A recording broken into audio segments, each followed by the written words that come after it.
guys, welcome back to the Blues Lesson Series.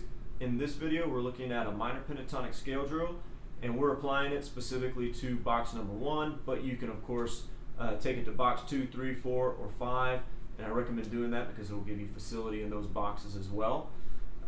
These drills are great, you know, they're good for certainly for technique and syncing up your right and left hands, but it can also give you nice sequences or for improvising or just different ways to move around the scale that you may not have been using in your soloing previously, and it gives you ways to get from one note to another and create a little bit of movement and, you know, perhaps excitement in your solo. So let's go ahead and take a look at this. I'm not going to walk all the way through this. I'm just going to I'm going to initiate the process for you, because you're not wanting to think about this as going from string 6 fret 5 all the way through back to string 6 fret 5. That's not like where you want your mind to be. There's obviously a pattern that's being repeated throughout this. So just to quickly review box 1, of course it's 1, 4, 1, 3, 1, 3, 1, 3, 1, 4, 1, 4. And I'm doing that in A, obviously, at fret 5. But there's a 4-note sequence, and you don't want to let that escape you, because that makes it a lot easier to hear it a particular way rather than just going off of strictly muscle memory. Now, muscle memory is certainly going to play a role, but you don't want to be dependent on that all the way through, because if it abandons you, you know, then you don't really have anywhere to go. You want to have a focus on the micro, you know, the little patterns that exist within the overall pattern.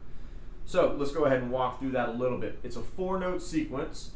So from every note in the scale, we're going to walk up 3 notes and then return back to that same note. For instance, here I'm going 1, 4, 1, 1. That's one sequence, right? 4 notes. And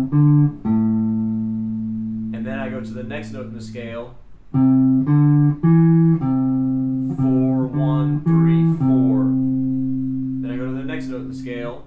1, 3, 1, 1. That's the 4-note sequence that you want to hear. So you apply that all the way up until you get to right here on finger 4, string 2. You're going to walk up, and then you can stop right there on finger 4 on string 1. And then you just turn it back around to descend. So it's going to go down 3 and then back to the note that you started with, and then the next note in the scale.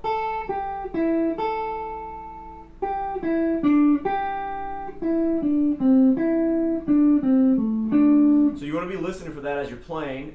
You know, make sure you're starting slow enough to always play at a tempo where you can get all the way through it.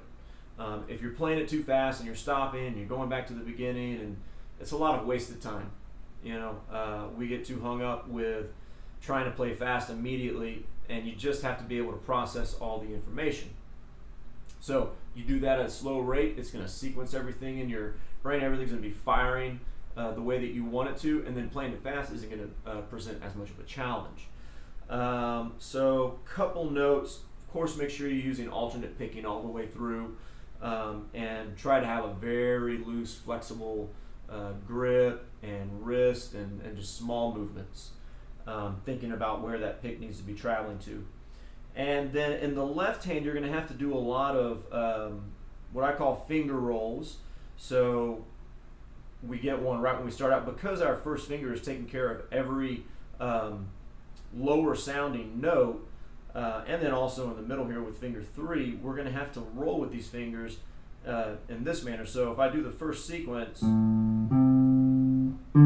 I press fret 5 of string 5 down, and then I have to roll my finger, so I'm kind of pivoting. Let me turn sideways here, kind of like that with the finger, collapsing the knuckle and then rolling it back up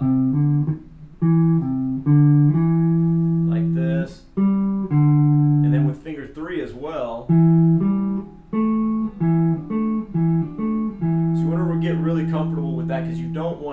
do something like this, where you're hopping from string to string, it's just going to take too much time, too much effort from the body, and then everything's just going to kind of get out of sync with the hands. So anyways, work that with a metronome. It doesn't matter if you're thinking about, you know, 8th notes or 16th notes. Just make sure that it's slow enough that you can get all the way through. And then once you're doing that successfully, you start to speed it up. And then see if you can use it in your soloing. Not all the way through, you know, otherwise it'll just sound like a scale drill. But, you know, you work your way through maybe 2 or 3 iterations of the sequence, and then you start another lick or riff, or you arrive at a target note that you're looking for. Those get implemented all the time. Scale sequences to get from one place on the neck to another. You get the idea.